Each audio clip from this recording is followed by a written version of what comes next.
Exactly.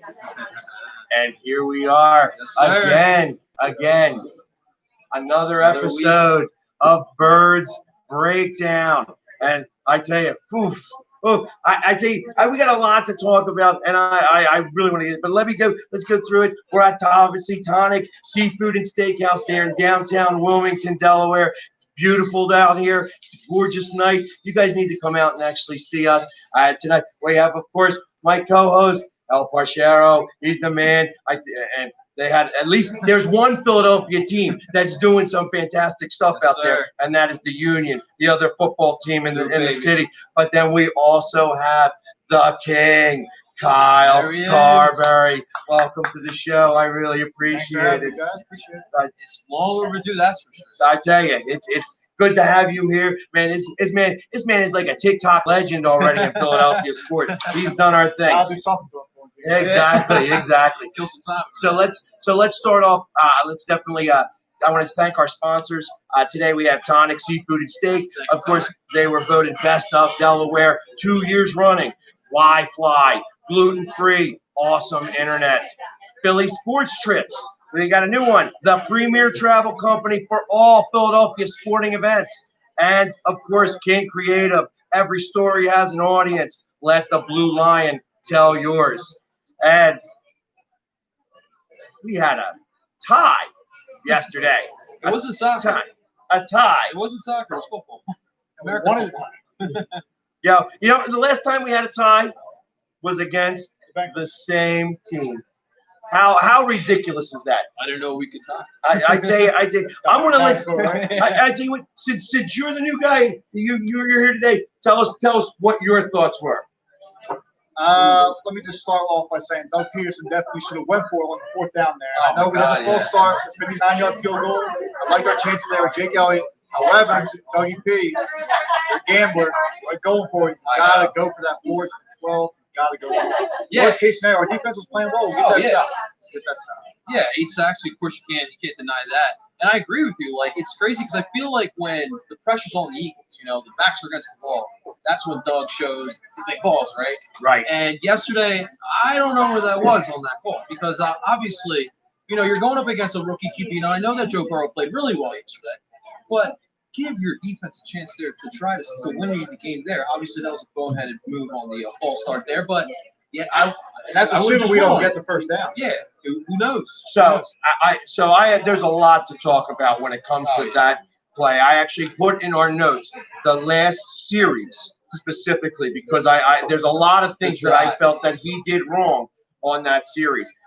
It's first off, having a tie is like kissing your sister. It is like the worst thing in the world to actually have happen. And I didn't even have the words to say. It was so frustrating to see, okay, we're going to tie this team. However, I start my Monday mornings. I don't go into my office until after I hear Doug Peterson speak on WIP. That was interesting. Wow. And he addressed it right away, said, I should have done something different. And that's, you know what? Listen, it's tough to hear that from a coach, but he actually, I thought he said the right thing there because you can't go ahead and turn around and say, no, I didn't do the right thing there. You know what I mean? Or I did the right thing there. Punting was the right answer.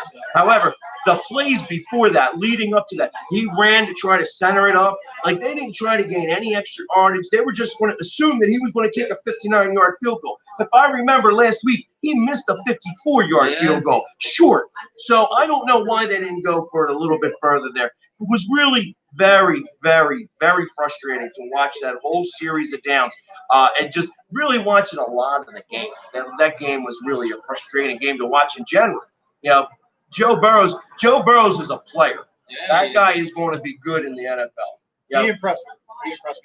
I tell you, after he took that one hit, I thought, I'm like, all right, he's going to be rattled. He's going to be rattled. That reminded me that Algie Crumple hit the Dolphins down. Yeah, that's Sheldon Brown on Reggie Bush hit. That was on that level. Yeah, exactly. And he got up. It took him a second to shake it off, but he shook it off and then came back out there. And we'll go over his stats in a little bit because that's in my notes over here. But I'd say between that and then, how about Jason Peters. He was getting owned, particularly in the first half. Well, so I saw they made that adjustment, and that's not, I looked to try to see what type of adjustments they're going to make in the second half. And in the second half, they started to bring in Rodgers. That's why Rodgers was in a lot more frequently. I know that we had, what's his name was hurt, Dallas Goedert was hurt, but they started to bring him in, and it was just for chip help. They needed to help him because he was really getting destroyed. 3 sacks, all involved him. He was getting beat like a drum. He was. 38 years old, cried about the money, and now he can't live up to the expectations. And that was a real big shame. And then, of course, 7 interceptions last year, 6 in the first 3 games. He's averaging 2 a game. Yeah. And that first one was tipped, but even if it was not tipped, that linebacker had dropped. He would have picked that ball up. There was 3 guys right around that. Right. So these picks aren't like tip balls or Hail Marys. These are bad interceptions. Right. Interceptions. The second one, he should throw on the outside shoulder first. And that really was it. Just all of them. First off, and then I go with the coaching. Like, first off, I don't know how many plays it seemed like everybody was together. On that one 3rd down play where he wound up getting sacked, they had to actually get the field goal instead. They had 3 receivers. They had 2 guys in the corner that were covered man-to-man because once you get over in the corner, he didn't throw the ball fast enough so that you lose those guys. 3 guys all around each other. So how do you – well, defense is real easy. All you got to do is stand there and put their hands up, and you're going to block that ball. And it was just poor play calling all the way around. I don't understand what's going on. I don't understand are they not practicing these plays differently, or they just don't have a better scheme or game plan. It just those types of things were really kind of frustrating. And it just seemed like over and over again that they would and run the ball. I don't know how many times I yelled it and screamed it yesterday. Miles Sanders had some real success in the first half on the ball. We kind of get away from it. Almost got 100 yards yet again. And the thing is, like, his touches started deteriorating as the game went on. So, like, in the 4th quarter, I think he got like 10 carries or something like that. He needs a more focal point. But again, and we talked about this before, Miles Sanders can't be the only back here. And I think that's another issue as well. Like, Miles is great. I love Miles. He's great in open space. He can run around, catch ball. He can do a lot of different things. But you need that change of pace guy, not the Boston Scott type. I'm talking about a Jordan Howard, a Garrett Blunt type, someone big and physical who's going to get you 4 hard extra yards. 4 hard extra yards. I think we're missing that in this offense as well. Against the Cincinnati run defense, you needed a run down the road. Like, Carson should have not been thrown 47 or 49 times. Our second highest rusher was Carson Wentz. Exactly. And I give him credit for that because, listen, it wasn't working on the air, but he still found a way in that last drive in the 4th quarter. He used his legs and he got the touchdown to tie the game up. Well, and I felt like that showed a little bit of heart for him because ultimately he was afraid to throw it. I think that he was afraid of making another mistake. And it's that when that starts getting into your head, it starts to really affect you in a different way. So that's what I was like, wow, like he's that. And I tell you, I understand why they did those couple of plays to have Hurts go in there. But that is just stirring a pot that you're not going to be able to answer, especially since, and we talk about it a little later, there was another Philly favorite that did pretty well yesterday and brought his team up back from a win. I won't talk about that right now, but there's a lot of people that are saying, well, and I'm still a Carson Wentz fan. Yeah, I will say this about Carson. We know he's got the talent. We've seen him win and see him succeed with this Eagles offense. I think right now what I saw yesterday was a guy who's overthinking things. He's a little rattled. I don't think he trusts, number one, the offensive line. I don't think he trusts his receivers that he has on the field currently fully. So I think a lot of what you're seeing, the bad mechanics, the inaccurate throws, the misreads, is a lot of him just overthinking. Playing off what you said. I mean, he did not have confidence in his weapons going in. Yeah. And then Goddard goes out, then Jackson goes out, then we got, Greg Ward had 8 catches yesterday? He's great. He played great, but at the same time, he's not going to be that deep threat. He's not. But love Greg Ward, don't get me wrong. Oh, yeah. And he's the only guy really, as far as the receivers goes, that we can really rely on as far as catching the ball, getting those extra yards, working for those plays. But other than that, I don't. And you can't just, for the rest of the year, listen, we're not going to go far. If our top two receivers are Zach Ertz and Greg Ward, those guys are complementary receivers. Correct. We need those. We need that X guy. We need that big X guy. Now I hear they're trying to rush back Alshon Jeffrey, and that might not be a good idea. No, because we know he's exactly. injury prone himself. So. He's got a bigger gut than all three of us combined right now. Did you see that? Yeah, I don't think he'll actually ever suit back up in an Eagles uniform. I think that he's done. I think that he's done. No, I don't think they're going to trade him. I think that he's just going to sit out this season, and that's going to Contract's be. brutal. Yeah, and that's what's going to wind up happening for there. So, well, let's go. We're going to go inside the numbers, and today that's brought to us by Wi-Fly, serving Wilmington with internet, only $55 a month. Wi-Fi, gluten-free, awesome internet. So again, Carson Wentz's stats: 29 for 47, 225 yards, a touchdown, 2 picks, 62.8 quarterback rating. Rushing touchdown. He did get a rushing touchdown. Did have 65 yards on the ground. He did have a bad fumble too. Yeah. Let's not forget about that. Yeah, and that was Kelsey. Kelsey got beat there, and that's where that fumble kind of came from a little bit. Little Jason Kelsey appreciation. I love that guy. He's I wear his pants. I wear his pants every Sunday. It's his pants. When you see me all dressed up, it's his pants that I'm wearing. I had to pay a lot of money to get in his pants. So, yeah, I just said that out loud. Anyways, it is. So I love Jason Kelsey. He's definitely the man, and he lives in Delaware County. I'm a Delaware County guy, so it's definitely. I definitely. That's what I'm talking about. That's awesome stuff. But that all being said, I tell you, Carson Wentz is. The drums are going to start beating louder. They're going to start beating louder, and I feel like the moment that we start to go away from Carson Wentz, that the season's over. The season's over. I said it a few times that even the Eagles could go 0-4 in these first 4 games and still win the division with 10-6. Now, I firmly believe that. I think that the Eagles are very traditionally a slow start team, and that they come on towards the end. So, and I think that has to do more with just the way that these guys are built. You know what I mean? These guys are older. They take a little bit longer to get the motor going. You got to kick start. But then once they get rolling, they actually start to roll in the right direction. So that's where I kind of feel that we're going to have that success towards the end of the year. However, I'm not really interested in having that be that. I don't want them to prove me right. I would rather us win some games at first.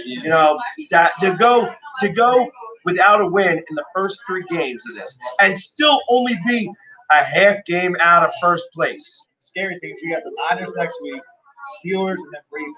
So winning 2 out of those 2 would be a dream come true. Well, that's an impossible pass for us. But so I would say that it would be impossible, except for the fact that the 49ers have everybody hurt. And then we got the Giants out too next time. So that's what? Hey, we're waiting for that. That's what I said. The Eagles season doesn't start until we play the Giants. That's just the way that it is, I feel.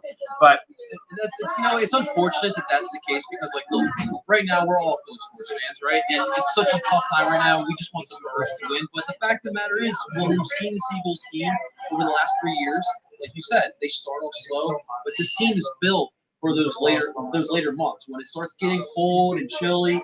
They show up, and you just hope that they don't dig themselves in a deep hole. But I think that they're going to start turning around little by little, like we talked about before. This is like preseason right now. I think combined, the NFC East is 2-9-1. That's bad. How about that NFC West record? Yeah, right, not quite. Right, yeah, they're 9-1, aren't they? Yeah, it's or 11-1. 11-1. You could easily possibly have if the Niners stay healthy. healthy. No, they're 10-2. Detroit, I got that in my notes. Detroit had a big upset against the Cardinals, so that's why and the Rams lost too. So Lions are sneaky like that. They'll get that. Yeah, they'll get that. They'll win that game. They ain't supposed to. Got games, so we just decided to play them. Right. But I say so. On the other side of the ball, I had to write this down because it actually amazed me after all this. Joe Burrows went 31 for 44, had 2 touchdowns, 105.5 quarterback rating. And not only that, he was sacked 8 times. He was on his butt all day long. He had 18 times, hit 18 times. 18 times. He was on his back during that. And that's amazing. Like I said, that one hit, that was even cheap, but they don't even count that in the times he was hit. Another thing that stuck out to me was the body language, particularly in overtime. So Burrow in overtime, they say he's getting the kickoff, confident, I'm ready. Nothing Wentz, shakes him. I know, you can see that, but then compared to Wentz recently, misses a throw. You just see his body language he's not pursuing confidence. He's not showing his confidence that he should have because he's a great quarterback. He's in his head right now, and he's got to get over it. He really does. And I agree with that. It's just that he seems to be. He's in a funk. Look at that. It's like I kind of liken this to the beginning of 2018 when he came out. And after they won the Super Bowl, I felt that every pass that he tried to throw, he was trying to win the Super Bowl. And there's a little bit of that going on here. And it's frustrating because you know that he's better. But when he starts throwing it at the ground like McNabb, you know what I mean? Every time I see that, I think of McNabb. And then the overthrows, those two times. One was really bad. The second time was just as bad. It was not as bad as the first time. But it was so bad that he hit Sanders on that one out route. Oh my God, that's game. That was a touchdown. Sanders had no one in his back. He was going to them.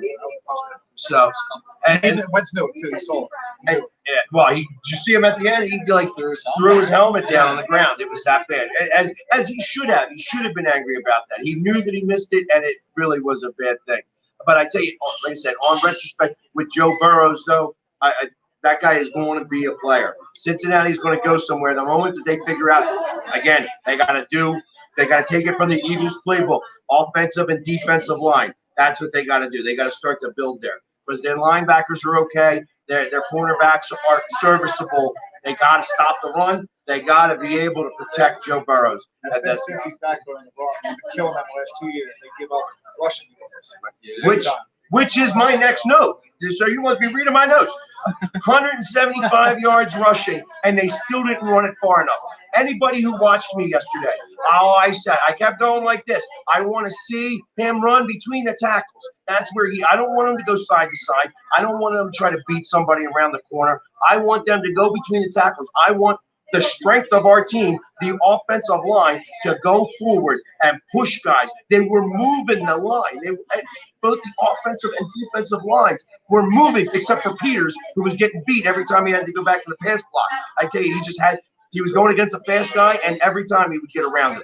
So and they still didn't run. They didn't run enough. They just didn't run enough. Every time that they stopped them a little bit. Or how about this? You got Sanders. He runs 30 yards in the first 2 plays of the game, and then they take him out and put in Boston Scott. Why? Deuce. This is a deuce problem there. I know Doc Rivers just got let go by the Clippers, so that could be a nice little fit. Actually, I wouldn't mind that at all. I wouldn't mind that at all. It's so much better than what I've heard. But I do not want yeah, Yeah. Yeah, exactly. Yeah. Well, we're not going to talk about the Sixers. We're already depressed enough about this last game. We don't need to talk about the Sixers at all, or the Phillies either. So why don't we try? Because during the training camp, I kept hearing about this Elijah Wood. I think he's still on the practice squad. He actually dressed yesterday. Like Kyle, he's a talented too, I think. Yeah, you guys both know me. I love Glassboro. I love Corey Clement. But my man just doesn't have it. No. And there was one run where I saw a gaping hole and he could not hit it. He's not fast enough where we can't read that hole quickly. Right. Let's just give Holyfield a chance. What do we have to lose? Well, Miles Sanders, like we just said, Miles Sanders gives you only so much. You need that different pace guy. Like you said, someone who could just run between those middle gaps. We can get those tough yards. Well, and that can't be Boston Scott. There was 2 specific plays that I remember watching where Boston Scott actually there was a hole and he didn't get to the hole, and like he was too busy, and then he got swallowed up, and that's why I like Sanders more. But after the first 2 plays and you got 30 yards out of Sanders, why pull him out? Why Bob? Like obviously, and you know what? He wasn't tired. No, he wasn't. And you know what, too? Listen, when we keep losing like this, we're going to continue bringing up Howie Roseman. Why did you not think that this team needed another type of running back other than a Miles Sanders and a Boston Scott? Again, why? What were you thinking there? I mean, there's obviously a lot as we lose some light. Obviously, there was a lot of different things, a lot of different holes that we need to fix on this Eagles roster, but that's just one to me that, like, why did we not bring a different type of back? Howie Roseman is getting me angry on a couple different Yeah. things. I mean, I'm watching DK Metcalf. He made a bonehead play last night, but again, this guy on the game-winning touchdown, he is a beast. I almost think a Whiteside with not one catch again yesterday. And where was he on the field? In the second half, when you lost to Sean Jackson, you got Dallas Goedert out, you got Deontay Burnett out there, and JJ is nowhere to be found. Back from technical difficulties. He plays both ways. So, like, why is he not, like, getting his snaps? I heard Doug say, I'm talking about, I think, a Whiteside, right? Yeah. I heard Doug say something he was tweaked. Got enough with the injuries. I don't need to hear the excuses It's anymore just- about yeah. taking Whiteside. He's got to be on the field. I think he was like the game before he was on the field for 44 snaps and now one target. How's that possible? He's just another How do you not Mac have one Jones. target? Well, and it was At nice least to Mike see. Collins caught him a touchdown. It was nice to see Hightower catch the ball today or yesterday and actually get involved a little bit. That guy's got some speed, you know, and they said that he had a fantastic training camp and that he was having a hard time, you know, just in the first game where he dropped 3 balls. You know what I mean? That's so the fact that he was able to turn it back on again. And okay, I found my hands again, and now I'm no longer scared of my first game of the NFL. I think that there was a lot of jitters, and he was able to get. I think he had 7 targets.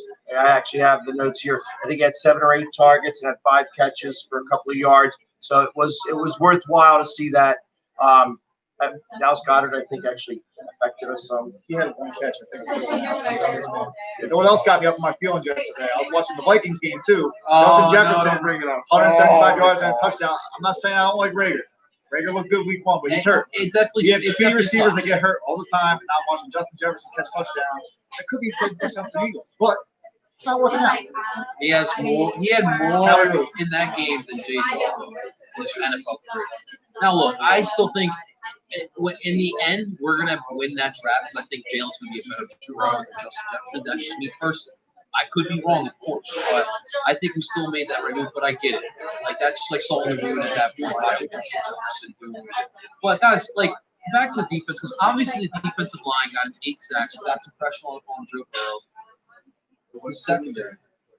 The secondary, man. Well, the secondary is not the problem. No, It's but, the linebackers. But They Jalen Mills on that one drive where the second teammate gets a touchdown, he got picked on 3 separate times on that drive. Slay had a nice game that was put together. He made a lot of big So plays down here's the the thing. stretch. He coverage-wise, I love what he's doing. Like he shut down AJ Green to see I need those turnovers. I know he's got it in him. He's a 0 person. Yeah, that's good.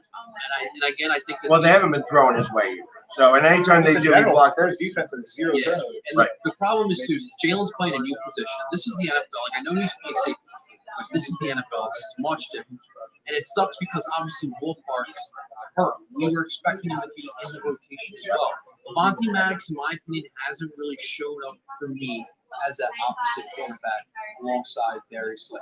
I'm not giving up on him. But no, but like I think that is he maybe an outside corner because it's definitely tough, defending those outside guys. Being a slot guy might be him more suited to him, but like I'm just not fully confident what I've seen from Maddox. Do you imagine if Slay actually did get hurt though? That one play with the long got Oh my tackled up? God, that was. So that was and they put it back in. That was a dislocated shoulder. I saw that. I saw it right away. They popped it right back in. And he was able to go back out there again. I am happy he came back in the games. We needed him down the stretch, and I'm happy we still have him playing the rest of the season. Yeah. And And the that looked dangerous. And the issue is too, a guy sitting on my fantasy bench, Mr. Tyler Boyd, he went off on us guys, and it was literally like it wasn't like crazy route. He ran like one type of route. It was just crossing the field, and he literally was wide open, and that he just killed us on that all day. It was like 10 catches he had. Like it was. 10 catches, I think 76 yards and such like that. It was like a And Pro Bowl receiver. again, same thing. Going through the middle. Geary looked out of position. Yeah. Geary had the most amount This of is the tackles. worst game. He had 4 tackles and 4 assists, but he looked so far like he was chasing everybody. That's what he was doing. He was That's that chasing. 2017 Eagles draft right there. Barnett and Gary were still holding the whole thing. Well, Barnett was solid, right? Well, that had a sack. He had two. He had two sacks actually. Solid. So I mean, but that's and they had like 8. Was it 8 or 10? Well, and they had 8 sacks. I think they had an additional 6 or 8 tackles behind the line of scrimmage. So they were getting they were moving that line. But all they had to do was just do the crossing route in the center. How many times is Gary going up for the run? It's like he bit every time they went play action, and they just crushed them. They just crushed them every time. Anytime your defense gets 8 sacks, you should. Right. You should. Obviously, there's other Look things. for evidence week 1 when we played the football team. Yeah. They won. Right. And they haven't won And a game since. instead, we get a tie. All right. So we're going to move on now. Of course, we're going to do Around the Horn, and this is brought to us by Philly Sports Trips. And it's a family-owned and operated with trips for all Philly sports teams. They are the premier travel company for all Philly sporting events. To see what trips they have available, go to phillysportstrips.com. And I like to talk about only the most important games to me. Of course, you started with that first. I had to start with this one did. first. I had to start with this one first because this is the most relevant. The I Bears, can't say it. the Bears came back and beat the Falcons 30-26 by our friend number 9. They finally sat Trubisky, and number 9 comes out there and brings them back 3 touchdowns. They said the team just responded really well to him, and that he is likely going to be the starter. Yeah, he was named the starter. He was named. They By named the him way, I the like starter that today. TikTok. Okay. I felt A little footnote for Nick Foles too. At the end of that game, when he threw that game-winning touchdown pass to, I believe it was. I forget their Anyway, he told his receiver. I forget who it was. He told his receiver, "Run to the L in the end zone. This is an all-out blitz. I'm throwing it to the L. Be there." Guess what? He put it. Look at the replay of that Nick Foles pass, the game-winning touchdown pass. He threw it right to the L. Called the touchdown Sometimes pass. I do Never this. stride. Maybe So- try a little. You know what? And I'm very happy. I'm very happy that he's able to do that. I think that they've been dying to get rid of Trubisky. It's Anthony Miller. Anthony Miller. There you go. So, and that's just the fact that it happened that way. I had to put him as our number one guy and their number one team. I don't know. I actually, and he's a defensive guy, isn't he? He's trying to break the wrong kind of record. Yeah, that's what's happening. That's what's happening. Yeah. And then also, again, the Titans beat the Vikings 31-30. 31-30. Again, the Vikings came back to lose. They came back to lose. It's amazing how that they're also 0-3. So we're ahead of them by half a game. How about that? The Tampa Bay Brady's. Brady actually had a really good game yesterday against Denver Broncos, 28-10. He's used to beating Denver like a drum, so that wasn't a big deal. Big shout out to Matt Rule winning his first NFL game. Panthers beat the Chargers 21-16, and there was just as many fans for the Chargers in this game than there usually is normally. So they had. And then here was the big upset of the day. The Lions beating the Cardinals 26-23. I thought the Cardinals actually had something going, and the fact that they lost it, weren't they playing at home? They were playing at home against the Lions. PU. Obviously, you're not as good as you thought you were. You were sniffing yourselves a little too much. The Seahawks did us a favor and beat that Dallas Cowboys. They suck. Dallas sucks, by the way. Dallas sucks. Big surprise. Dak comes out with 450 pass yards, throws the game-losing pick in the end zone. Thanks, Dak. Thank you. Thank you. Give him the money. He's worth it. That's what I'm talking about, 38-31. And then the last one that I'm mentioning, the Packers that like to score just about 40 points a game, just about did it again, 37-30 over the Saints. Don't we play them too? Yes, we do. Yes, we do. That'll be a fun week. Although that's much later. That's actually in December. It's going to be cold in December after that. Yeah. So, and that was our Around the Horn brought to us by Philly Sports Trips. And then, of course, we're going to start to look ahead right now, and that's brought to us by King Creative. You want your story to roar? Go to the Blue Lion. King Creative. Every story has an audience. So, I didn't put this in our thing here, but the 49ers beat Sister Mary of New York 36-9 because the Giants stink out loud. They stink out loud badly. So like I said, our season doesn't start until we play the Giants. That's how I feel about it 100%. Backup quarterback, backup tight end, backup defensive end. The fact that they were playing their second and third stringers all game long against New York's finest. One of the Giants running backs did anything that game. Did Freeman even see the field? I was looking at the fantasy points. He did not. I think he had maybe 1 or 2 points, but Deion Lewis did not have any points either. Maybe 1 point. Embarrassing. That's sad, and that's sad. And you know what? I knew that. Jacobs. That's what I feel. Kid's got potential, but the Giants are just gonna let him. Well, I'm sure that they're going to play him out too much. And first off, Danny Dimes, PU. But I'm not talking about them right now. We got the 49ers on our plate here. We got next Sunday night football. Sunday night football. Flex us out, NFL. We do not want to play Sunday night. They changed some games already too. So it's Garoppolo's probably not playing either.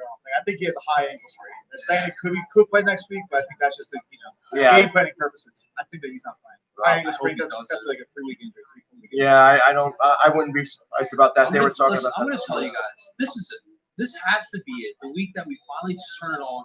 Carson doesn't throw 2 interceptions. The defense plays a full game. Like, this is going to be the week we get the win. I feel it. That could very well be. Like I said, San Francisco's hurt. Yeah, they lost their first game at home. You know what I mean? So against the Cardinals. So I don't know that I believe the Cardinals so much, especially after their loss this week.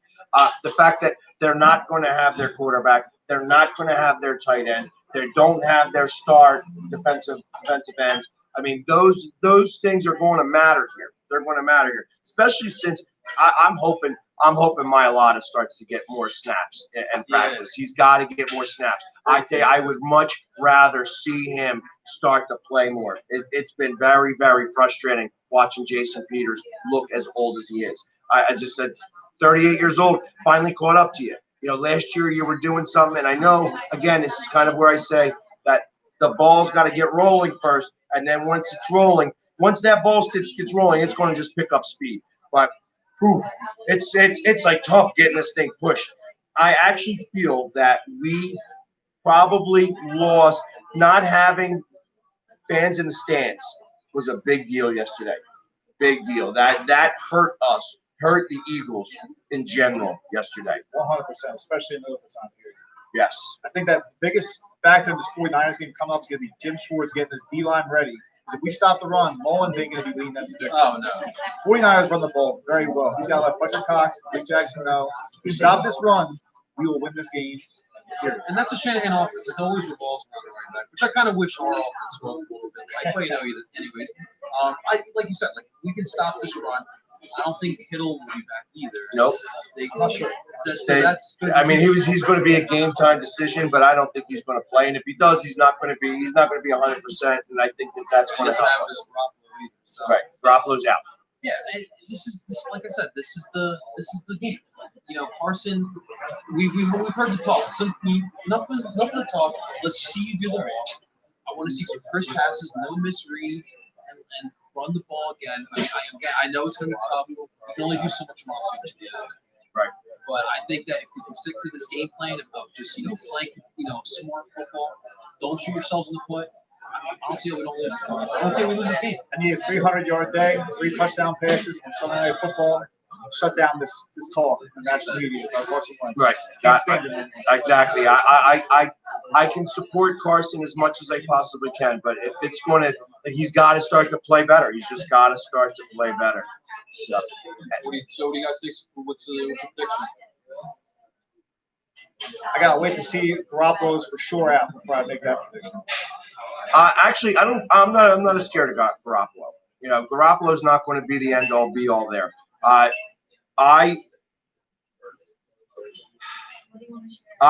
keep thinking that they're going to prove me right, and that they're not going to win a game in the first 4 games.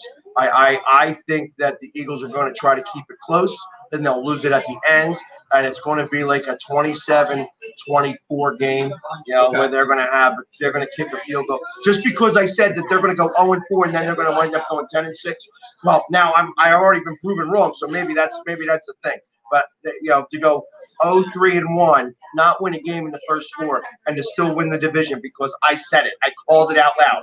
You know what I mean? That's going to be very frustrating to me for the first 4 games to have that going into Pittsburgh, where I'm going to be in Pittsburgh for that game, whether they let me in the stadium or not. I'm going to be out in Pittsburgh yelling at Three River Stadium. I'm going to do whatever I can to try to get up there. Since they don't let us near the stadium down here, they keep it quarantined off like a square mile around the stadium. You can't even get to the stadium. They better win next week. They got the Steelers and the Ravens coming. Exactly. Steelers are frauds. Steelers are frauds. I don't trust defense. the Steelers. Defense is legit. Their defense is legit. If Big Ben stays healthy, that team should. We'll see. I think they're frauds, but that's just me. I mean, I like Juju and stuff like that, but I don't trust that they're as good a team as they think they are. Again, they're another team that's going to be sniffing themselves. Yeah, you got to win. I think that, the Eagles know that too. Enough is enough. We're now 0-2-1. Let's get this W. Steelers and Ravens are next. I still a little worried about those, so I see the Eagles winning here 23-20. 23-20. King, what do you think? If Garoppolo was out, and assuming we stop the run, I'll do an early week prediction of an Eagles win. We get a score 21-17, close game. Game. And low scoring. Low scoring game. 3 touchdowns. Offense? Your 3 touchdowns. I got all three for Carson Wentz, 2 passing touchdowns. Gotcha. So. Hopefully 2 to Zach Ertz, since he's been on my fantasy team and not been doing so hot. So I thank God I get the points per reception for that. So, anyways, and now I want to do our shout outs today. King, I want you to tell everybody where they can find you and stuff like that. Yeah. So as you know, you can find me on TikTok, Kyle_Carberry, CARBERRY. Same Instagram tag. You can follow me on Instagram and TikTok. Awesome. Nice. And now he's on YouTube, does all this. He's going to be coming in a couple of weeks. We definitely want to hear a lot about what he's got to think. He's always doing something on TikTok. He's going crazy on TikTok. He's got a lot of different things that he's doing. And actually, how are you doing on your predictions? So you've been predicting the NFL. The Eagles are killing me. The Eagles are the ones. I can believe that. The Eagles are killing me. Now I've said that they were going to win 3 games so They'll be far. in the pocket too. Bro. That's why I never bet the Eagles. I definitely don't do that. So, and same thing with you. How about that? Well, first of all, Kyle, thanks for hopping on, man. It is truly a pleasure and honor having you on. But you guys can find me on Instagram at L_Puxetto_Philly, TikTok at L_Puxetto_Philly, and then on Twitter at Puxetto Philly as well. He says it so much better than I do, this El Puxetto. We're getting there. And I tell you, I hope you guys have been watching. He's been doing Latino Month, where he's been doing the best Latino, all that stuff. That's a fantastic thing. I love watching that. Today was Manny Trio, and I can't, that's 1980. I remember that World Series. That was a lot of fun for me. Phillies, we want to celebrate again, please. Exactly. But I did tell everybody that I was going to have a big announcement today, and I really do have one. I have teamed up with the Philly Sports Trips, and we are going to Dallas. We got tickets down to go to Dallas Stadium, down to AT&T Stadium. We're going to bring as many as we can get into the plane. We're going to squeeze them in tight and go down there for Dallas. We go down there December 27th, and we are going to be en masse in that stadium. And we're going to take that stadium over. They're only letting a certain amount of people in, and I'm ready to go down there. I'm going to be down there. I'm going to go see my man True Blue. He's the super fan down there, and I'm going to make sure we get to beat them up hard. Because every time I go to Dallas, we win. This may be the only time we get to see a game live this year. So definitely look it up. You want to go to phillysportstrips.com and check it out. Definitely, you're going to see the Dallas trip, and then to make sure you let them know that the Philly Sports Guy sent you. You get an extra little something thrown in the mix by doing that. And I tell you, it's going to be a lot of fun. We're going down there, and we're going to be leading the charge down there. It's a nice Christmas gift. That is a fantastic Christmas gift to do. And like I said, packages are starting out at just under $1,100. It's going to be a fantastic time. We're going down there, and it's going to be crazy. It's going to be crazy. And I love going to Dallas. I love going down there and they love me. They love seeing my face down there because I don't shut up the entire time. I am busting their balls all day long. And I'm down there. I'm going down there. Like I said, I'm going to be down there for a week. So they're going to get to hear me all week long afterwards. It's going to be a lot of fun just in general. So, but yeah, definitely. If you want to check it out, PhillySportsTrips.com. Go to the Dallas one. We combined together. It's going to be an awesome trip. And we're going down. Like I said, I think they got as many as like 250 tickets. So let's go down there. If you got nothing to do, you want to go see an Eagles game live, now's the time. That's the way we're going to do it. So again, I want to thank all our sponsors today. Wi-Fi, gluten-free, awesome internet, King Creative. Every story has an audience. Let the Blue Lion tell yours. Thank you again, Protonic, for letting us have this show here. And, of course, the Philly Sports Trips. That's going to be an awesome trip. You guys need to sign up for this. We need to go crazy down there. And it doesn't matter what the Eagles are like now. When it gets to that time, it's going to be for the NFC East because Washington ain't going to do nothing. The Giants may not win a game. Actually, I think that everybody who plays in MetLife Stadium they're going to be between both of them, like win 4 games. I gave the over/under at 6. I might lower that a little bit because I don't think the Jets are going to win a game either. So, and we have a really good game tonight. The Chiefs versus the Ravens, and I will pat myself on the back because I did call that that upset last week. I said that the Raiders were going to. I was smelling it that the Raiders were going to win one. And they did. They beat the Saints, and that's so. I'll call that as a pat on the back for me. But what do you think about tonight's game? Tonight is a huge game for both teams because whoever wins this game will have the tiebreaker for the #1 seed. There's only one bye this year. Right. Remember, they got that extra wild card. There's only one bye, and these 2 teams are looking like the top 2 teams in the AFC. Big game for a Week 3 football game. Big game. I got the Ravens. I got the Ravens. I'll take it a step further. I think this is a big game for the league. You're talking about the future of the league with both these quarterbacks, Lamar Jackson and Patrick Mahomes. I think that the Chiefs though are going to show up here and they're going to get the W here. 24-20 Chiefs. All right, so I am going more with the Ravens. I think that the Ravens are definitely going to be bitter about last year, that they're going to try to prove something tonight.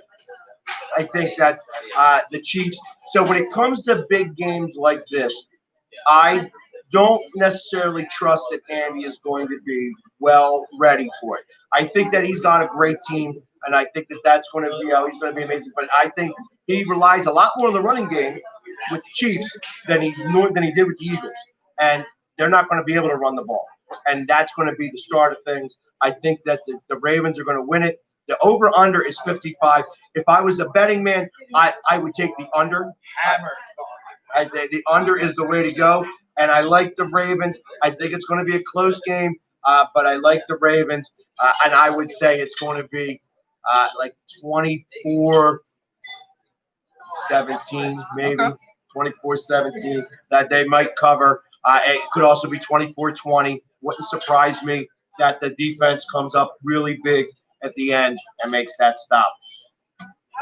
So it should be a fun one. It should be. It's going to be a fun game to watch. 3 of these in the books. I tell you, we're rolling. I tell you what, it don't matter what the Eagles are doing. We're definitely rolling like we're in mid-season form. And it's only going to get better because we're just getting warmed up. The Eagles might really be just getting warmed up, but we're already hot to go. So thank you guys for tuning in for us. Again, another Birds Breakdown. Let's go, Birds. We're going to turn it up. We're going to turn it up real loud. EAGLES, Eagles. Yeah, go Birds. Thanks, guys.